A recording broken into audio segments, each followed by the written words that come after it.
اور اگر آپ نے ابھی تک ہمارا چینل سبسکرائب نہیں کیا تو فوراً سبسکرائب کیجئے، ساتھ ہی بیل آئیکن پر کلک کریں تاکہ مزید آنے والی ویڈیو ہیں وہ آپ کو وقت پر ملتی رہیں۔ اور رو کے حضور فرمانے لگے، رو کے کہ اس قبر کے عذاب سے رب کی پناہ مانگو اور اس کے لیے تیاری کر لو، یہ بڑا سخت دن ہے۔ حضرت سعد بن معاذ رضی اللہ تعالیٰ عنہ کا جب جنازہ تھا، فرماتے ہم جا رہے تھے تو 5-6 قبریں تھیں، تو حضور نے فرمایا کن کی قبریں؟ ہم نے عرض کی یا رسول اللہ صلی اللہ علیہ وسلم یہ کافروں کی قبریں۔ یہ نبی پاک علیہ السلام نے فرمایا جو مسلمان جمعے کے دن یا جمعے کی رات کو فوت ہو، حدیث کے راوی حضرت ابو ہریرہ رضی اللہ تعالی عنہ، حضور صلی اللہ تعالی علیہ وسلم نے فرمایا جو شخص بیماری سے فوت ہوا، جو بندہ سورہ ملک پڑھتا ہے، سنن ترمذی میں حضرت ابن عباس سے روایت ہے کہ حضور صلی اللہ علیہ وسلم کے ایک صحابی نے ایک جگہ خیمہ لگایا تو وہاں سورہ ملک پڑھنے کی آواز آتی تھی۔ سورہ ملک اتنی شاندار صورت ہے کہ نبی پاک صلی اللہ علیہ وسلم نے فرمایا یہ قیامت کے دن اللہ کی بارگاہ میں ناز سے جھگڑا کرے گی اور کہے گی اے اللہ یہاں تو میرے پڑھنے والے کو جنت عطا فرما یا مجھے قرآن پاک سے علیحدہ کر دے۔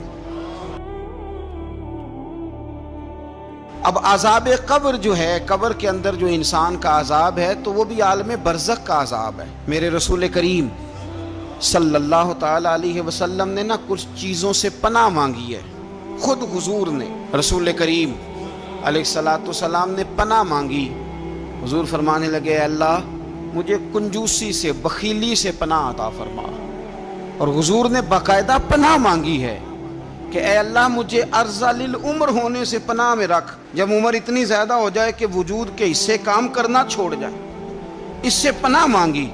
اور خود میرے نبی پاک علیہ السلام نے قبر کے عذاب سے پناہ مانگی۔ یہ تعلیم امت کے لیے کہ تم بھی پناہ مانگو عذاب قبر سے۔ قبر کا عذاب برحق ہے، قبر کے لیے تیاری کر کے رکھنا، اپنی قبر کو یاد رکھنا، مر جانے کو یاد رکھنا۔ حضرت سعد بن معاذ رضی اللہ تعالیٰ عنہ کا جب جنازہ تھا تو صحابہ کرام فرماتے ہیں کہ حضور نے نماز جنازہ کی امامت فرمائی تو قبر کے تیار ہونے میں کچھ دیر تھی، تو رسول کریم صلی اللہ علیہ وسلم زمین پر بیٹھ گئے اور ایک لکڑی سے حضور زمین کوریدنے لگے۔ ہم محو انتظار تھے کہ اللہ کے رسول صلی اللہ علیہ وسلم سر مبارک اٹھائیں، ہمیں کو نصیحت کریں۔ فرماتے حضور نے سر اقدس اٹھایا تو حضور کی آنکھوں میں آنسو تھے، اور رو کے حضور فرمانے لگے، رو کے کہ اس قبر کے عذاب سے رب کی پناہ مانگو اور اس کے لیے تیاری کر لو، یہ بڑا سخت دن ہے۔ رو کے حضور نے فرمایا، رو کے۔ آج تو لوگ مذاق بناتے ہیں، کچھ فقیر صوفی درویش کہلانے والے بھی، وہ کہتے ہیں یہ جو مولوی بتا رہا ہے نا قبر میں بچھو ہوں گے، سانپ ہوں گے، یہ تو مولوی اپنی قبر بتا رہا ہے، ہمارا اس سے کیا لینا دینا ہے۔ خدا سے ڈریں۔ وہ چیزیں جو احادیث مبارکہ میں آ گئیں، جس سے نبی پاک نے ہمیں ڈرایا، ہمیں سمجھایا، آپ اس تنبیہ کو، اس نصیحت کو آپ اس رنگ میں لیں گے کہ مذاق بنایا جائے گا دین کا، بجائے اس کے کہ اس سے ڈرا جائے۔ حضرت سیدنا براء بن عازب رضی اللہ تعالیٰ عنہ ارشاد فرماتے ہیں کہ میں نے نبی پاک صلی اللہ تعالیٰ علیہ وآلہ وسلم سے خود اس بات کو سنا ہے، خود رسول کریم صلی اللہ علیہ وسلم نے فرمایا۔ حضرت زید بن ثابت رضی اللہ تعالیٰ عنہ بھی اس بات کے راوی ہیں، فرماتے ہم جا رہے تھے تو 5-6 قبریں تھیں، تو حضور نے فرمایا کن کی قبریں؟ ہم نے عرض کی یا رسول اللہ صلی اللہ علیہ وسلم یہ کافروں کی قبریں۔ یہ صحیح مسلم میں حدیث موجود ہے، کفار کی قبریں۔ تو اللہ کے رسول صلی اللہ علیہ وسلم فرمانے لگے، ذرا حدیث کے لفظوں پہ غور کرنا، حضور فرمانے لگے اگر مجھے ڈر نہ ہوتا کہ تم اپنے مردوں کو دفن کرنا چھوڑ دو گے، اگر مجھے اس بات کا ڈر نہ ہوتا کہ تم اپنے لوگوں کو، مرنے والوں کو قبروں میں دفن کرنا چھوڑ دو گے، اگر یہ مجھے ڈر نہ ہوتا تو میں سناتا کہ قبر کے اندر کس طرح عذاب ہوتا ہے۔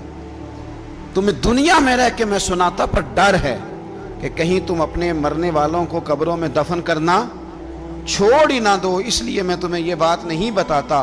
اور میرے رسول کریم صلی اللہ تعالی علیہ وآلہ وسلم نے پھر ارشاد فرمایا، اپنے غلاموں کی طرف نظر فرمائی، یہ بات کہہ کے کہ اگر مجھے ڈر نہ ہوتا کہ تم دفن کرنا چھوڑ دو گے تو تمہیں میں سنا دیتا کہ قبر میں کیا عذاب ہوتا ہے۔ پھر حضور نے صحابہ سے فرمایا چلو بھائی دوزخ کے عذاب سے اللہ کی پناہ مانگو۔ تو سب کہنے لگے ہم دوزخ کے عذاب سے اللہ کی، صحابہ نے کہا ہم دوزخ کے عذاب سے اللہ کی پناہ مانگتے ہیں۔ پھر نبی پاک صلی اللہ تعالی علیہ وسلم نے ارشاد فرمایا تم سب کہو کہ ہم قبر کے عذاب سے اللہ کی پناہ مانگتے ہیں۔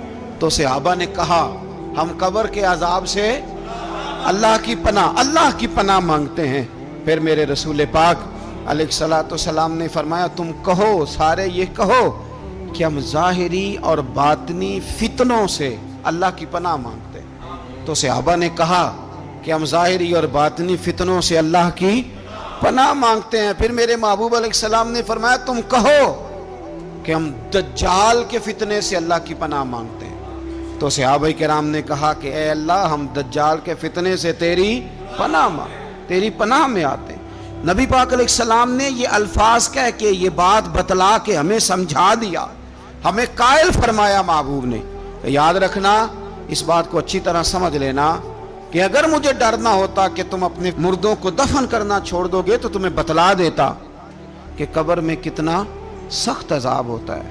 میرے عزیز، کچھ لوگ ایسے ہیں جن سے عذاب قبر ہوگا ہی نہیں۔ میرے رسول کریم صلی اللہ تعالی علیہ وسلم نے ارشاد فرمایا کہ جو اللہ کے رستے میں شہید ہو گیا، یہ سنن نسائی میں موجود ہے، اسے عذاب قبر نہیں ہوگا، بلکہ ایک حدیث میں تو فرمایا حساب کتاب ہی نہیں ہوگا، اللہ بغیر سوال جواب کے جنت عطا فرما دے۔ کچھ لوگوں کو لوگوں کی بخشش پہ بھی مسئلہ ہی بنتا ہے کہ کوئی بخشا نہ جائے۔ اور ایک صاحب کہہ رہے تھے جی یہ کیا معاملہ ہے کہ جمعے کو بندہ مر گیا یا فلانا ہو گیا تو اس سے حساب کتاب نہیں ہوگا، اتنے بڑے جرم لوگوں نے کی، اتنے پاپ، اور جمعے کو مر گیا تو بخشا جائے گا۔ تو میں نے کہا جرموں کا بھی اسے حساب اللہ لے لے گا، لیکن میاں حساب کتاب کی ڈیوٹی نہ اللہ کی ہے تو بہتر یہ ہے کہ اسی کے ہاتھ میں رہے، تو نہ اپنے ہاتھ میں لینے کی کوشش کر۔ سنن ترمذی کی حدیث۔ ہمیں پتہ نہیں کیا مصیبت ہے، ہمیں پتہ نہیں کیا مسئلہ ہے۔ ایک جنازے سے میں نکلا، آپ یقین کریں کبھی کبھی کلیجہ پھٹ جاتا ہے۔ میں ایک جنازے سے نکلا تو میرے ساتھ ایک بندہ جنازہ پڑھ کے نکلا تو کہنے لگا جی پیر صاحب دیکھیں آج کتنی دنیا آئی ہے، حالانکہ یہ بندہ اس طرح کا تھا، اس طرح کا تھا، اس طرح کا تھا۔ میں نے اسے کہا یار تجھے تو فکر ہی لگ گئی ہے کہیں جنت میں چلا ہی نہ جائے، تو اس طرح کرنا جنت کے دروازے کے سامنے کھڑے ہو جانا ڈنڈا لے کے کہ میں نے نہیں جانے دینا۔ شرم آنی چاہیے ہمیں۔ اللہ فرماتے ہیں جنت اتنی چوڑی ہے جتنے زمین و آسمان، اس کی چوڑائی زمین اور آسمان کے برابر ہے، تو ہم تو اپنے علاوہ کسی کو جانے نہیں دینا چاہتے جنت میں۔ اور بس کریں، جنت خدا کا فضل ہے، اور اللہ فرماتے ہیں میرا فضل میں جسے چاہتا ہوں عطا کرتا ہوں۔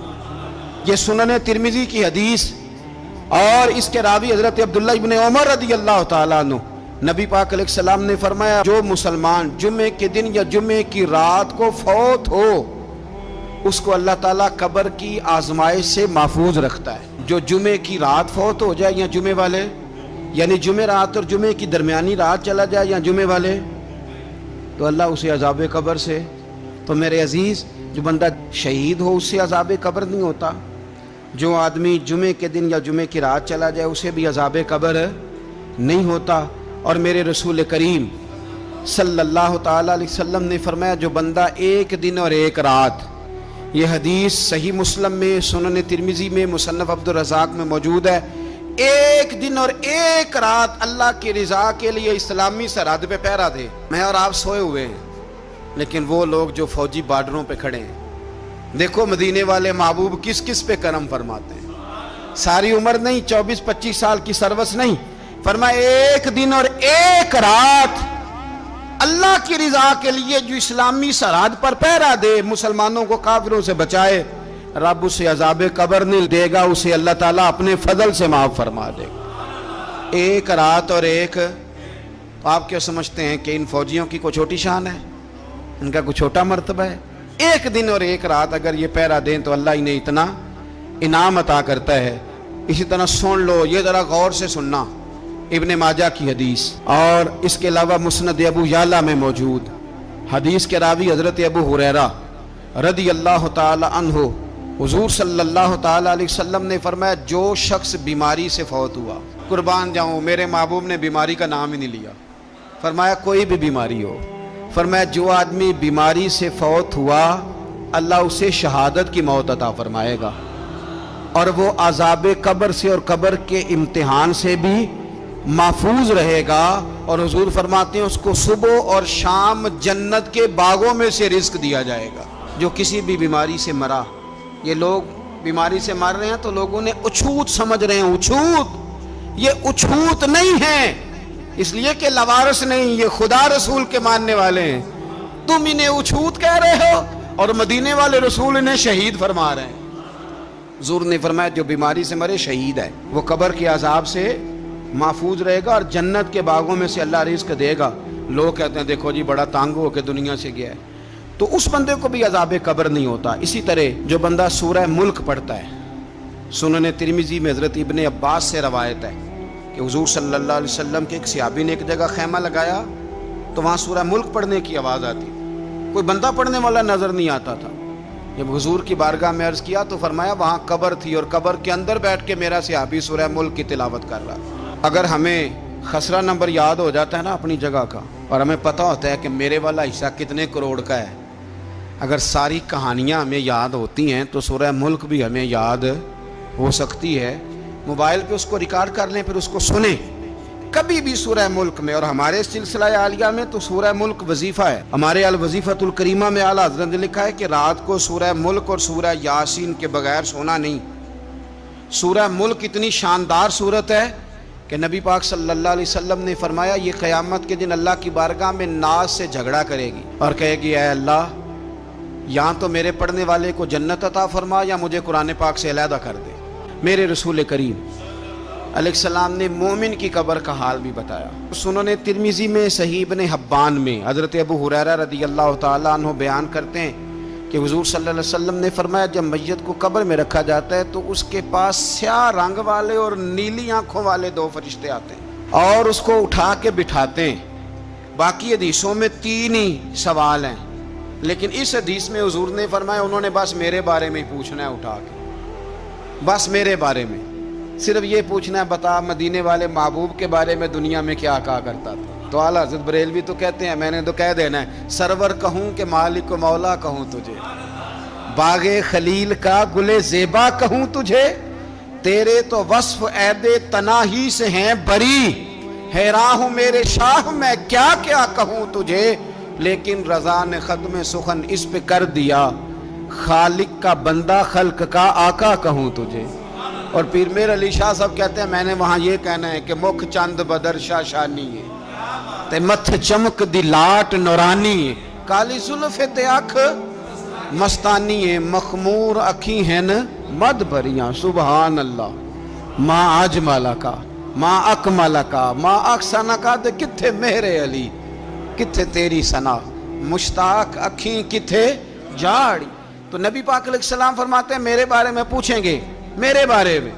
ویسے بھی ایک سوال لازمی ہوتا ہے نا، یہ والا سوال لازمی ہے. من ربو کا پوچھ کے نا تو جنت جہنم کا فیصلہ نہیں، ماں دینوں کا پوچھ کے جنت جہنم کا فیصلہ. ہاں بات اگر ختم ہونی ہے تو مدینے والے کے سوال پہ ختم ہونی، اس لیے کھل کے نعتیں پڑھا کرو، راج کے درود پڑھا کرو. یہ بات یاد رکھیں، یہ فیصلہ حضور کی ذات پہ ختم ہونا ہے. وہ شکایتیں کرتے ہیں نا لوگ آ کے، تو ایک بچی کو ہمارے ہاں داخل کرانے کے لیے ایک صاحب لے کے آئے تو کہنے لگے بڑا عرصہ اسے فلانے مدرسے میں داخل کرایا سوائے نعتوں کے کچھ بھی نہیں سیکھا اس نے. تو میں انہوں آکھیا چاچا جی جڑی اصل کام سی وہ تو سیکھ گئی ہے نا تہاڈی بچی. قرآن و سنت بھی حضور کی نعت ہی ہے، لیکن آپ کو پتہ ہے کہ بات ختم مدینے والے کی نعت پہ ہی ہوتی ہے. حضور کا پیار اصل ہے. تو حضور فرماتے ہیں میرے بارے میں پوچھا جائے گا، وہ کہے گا کہ ان کے بارے میں کیا پوچھتے ہو، اشہد ان لا الہ الا اللہ واشہد ان محمدن عبدہ ورسولہ.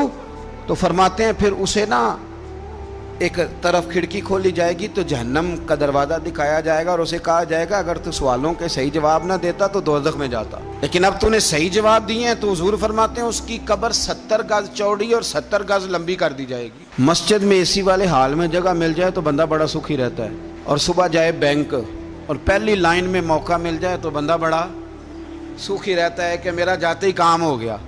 او خدا کے بندے، قبر بندے کی قبر، مکان اچھی سوسائٹی میں اچھا خستہ اور سستا مل جائے تو بندہ کہتا ہے کہ سودا بڑا واردہ لب گیا، بھائی بڑا کمال ہو گیا، مزہ نہیں آ گیا. قبر 70 گز لمبی اور 70 گز چوڑی. اور یہ ترمذی شریف پڑھ رہا ہوں، بڑی مزیدار حدیث. نبی پاک صلی اللہ علیہ وسلم فرمانے لگے پھر اس کی قبر کو نور سے بھر دیا جائے گا. حضور کو پہچان گیا نا، قبر نور سے بھر دی گئی اور جب 70 گز لمبی کر دی گئی تو بڑے پیارے لفظ ہیں حدیث کے.